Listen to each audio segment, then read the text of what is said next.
Hey guys, Jason here.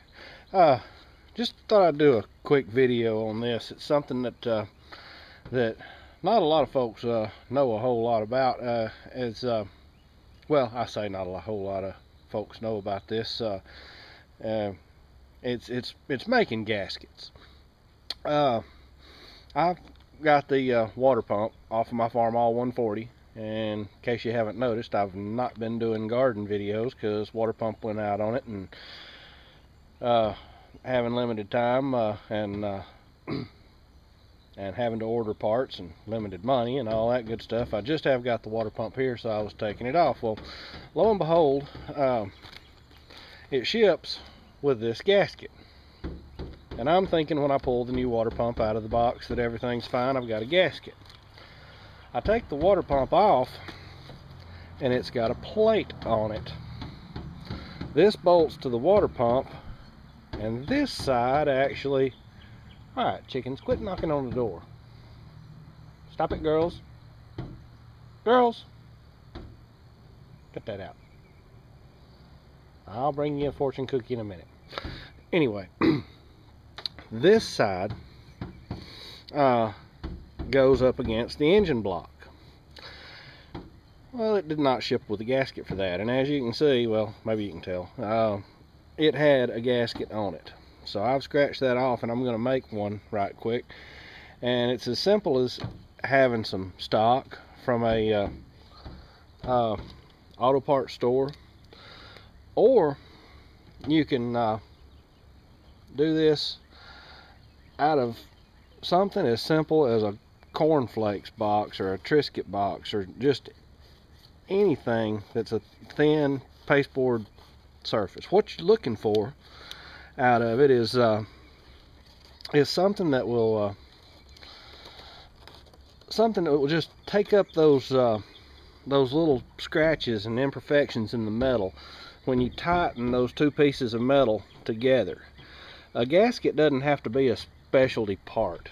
It's just got to be something that squeezes into those little tiny imperfections in between the metal, and keeps those little imperfections from leaking, because metal on metal is rarely ever perfect unless you're dealing with an all-American pressure cooker.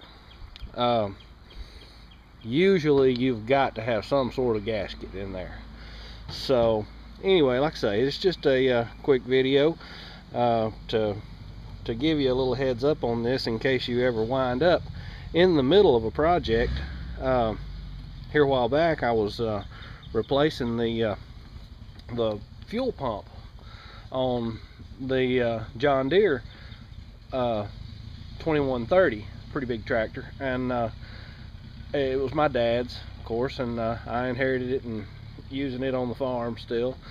And I was taking that fuel pump off, and I had a gasket that came with the new fuel pump, but when I pulled the old fuel pump off, there was a what appeared to be a Kellogg's Frosted Flakes box that my dad evidently, I'm guessing, of course he didn't buy the tractor new, but I'm figuring he put a fuel pump on it at one point in time, the years that he had it. He got in the middle of changing one out and actually cut open a Frosted Flakes box and used that to sandwich in between the engine block and the fuel pump. So anyway, guys, you don't always have to go to the parts store to get a part. Like I say, the stuff I'm using here is just basically a sheet fiber paper that we use at work, and if I didn't have this, I'd be in the house looking for a Ritz cracker box or a Frosted Flakes box. So anyway, hope this gives you some ideas and frees up any worries that you have. Any of you new mechanics out there that's just starting to tinker with your own stuff, you know, all you're looking for with a gasket is something just to fill them little cracks. You know, some stuff now, I mean, if you're talking about a head gasket, that's a whole nother ball of wax. But something on a water pump or a fuel pump, something like this is perfect. Like I say, something, you know, something that has torque values involved, like a head gasket or intake manifold gasket, I wouldn't really recommend this. but in a grid down where you couldn't find it, it's still an option. So anyway, guys, take care. Y'all have a good one. Jason out.